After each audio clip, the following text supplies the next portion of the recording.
ছানার ডালনা তো অনেক রকমভাবে করি, তো আজকে বানিয়েছি ছানার কোপ্তা। এই ছানার কোপ্তাটা কিভাবে বানিয়েছি পুরোটাই আমার চ্যানেলে দেওয়া থাকলো। আমার রেসিপিটা ফলো করো, আমার চ্যানেলের পাশে থেকো, লাইক করো, কমেন্ট করো, শেয়ার করো, সাবস্ক্রাইব করো প্লিজ। এখানে এক প্যাকেট আমুল দুধের ছানা আমি খুব ভালো করে কাটিয়ে একদম জল ঝরিয়ে রেখে দিয়েছি। এখানে প্রতিটা জিনিস আমি 1 চামচ করে নিয়েছি। 1 চামচ চালের গুঁড়ো, 1 চামচ বেসন, 1 চামচ ব্রেড ক্রাম্ব বিস্কুটের গুঁড়ো, আর 1 চামচ হচ্ছে ভাজা মশলার গুঁড়ো। এই প্রত্যেকটা উপকরণকে ভীষণ সুন্দরভাবে এই ছানার সাথে মেখে নিতে হবে। এর মধ্যে 1 চামচ ঘি, পরিমাণ মতো লবণ এবং চিনিও নিয়ে নিয়েছি। এবার সবকটা মিশ্রণ একসাথে আমাকে খুব ভালো করে, যেরকম ময়দা মাখা হয় সেরকমভাবে ছানাটাকে মাখতে হবে।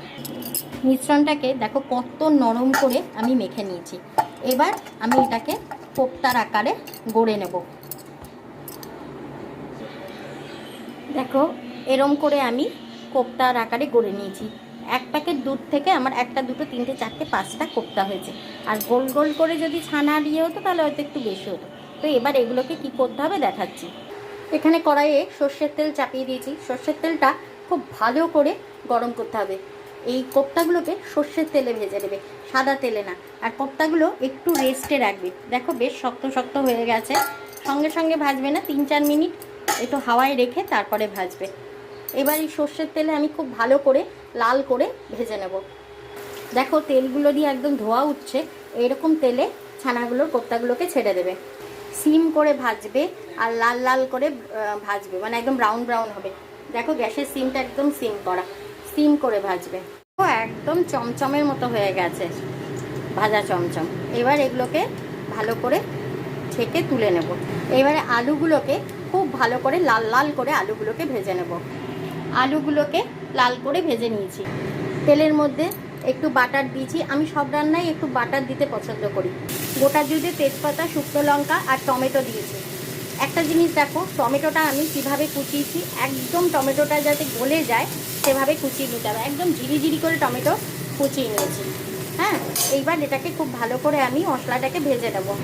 নুন, হলুদ, মিষ্টি, অল্প ধনে গুঁড়ো, জিরে গুঁড়ো দিয়ে দিলাম।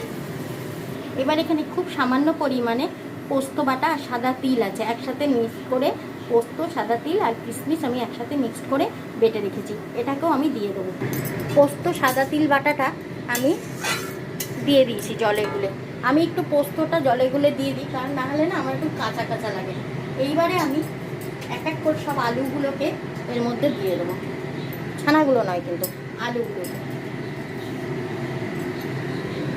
আলুগুলোকে এর মধ্যে দিয়ে সিম করব না, এটার মধ্যেই টকবক করে ফোটাবো, তাতে আলুগুলো আরও ভালো করে সেদ্ধ হয়ে যাবে। একদম গা মাখা মাখা হয়ে গেছে আর কি সুন্দর কালারটা হয়েছে। এবার আমি অল্প জল দেব, জল দিয়ে গ্রেভিটা করব। মশলা থেকে তেল বাটার ছেড়ে গেছে, তেল তো আমি দিইনি, বাটার ছেড়ে গেছে। অল্প গ্রেভিটা করব, মানে অল্প জল দিয়ে গ্রেভিটা বানাবো। আমি এই এতটা পরিমাণ জল দিলাম যাতে আমার আলুগুলো সেদ্ধ হয়ে যায়। এইবারে আমি আলুগুলো সেদ্ধ হয়ে গেলে তারপরে এই ছানার কোপ্তাগুলো দেব। ছানার কোপ্তাগুলোকে আমি সাজিয়ে নিয়ে তারপরে গরম ঝোলটা ঢেলে নিয়েছি। এগুলোকে আর ফুটাইনি, এটা গরম ভাপেই হবে।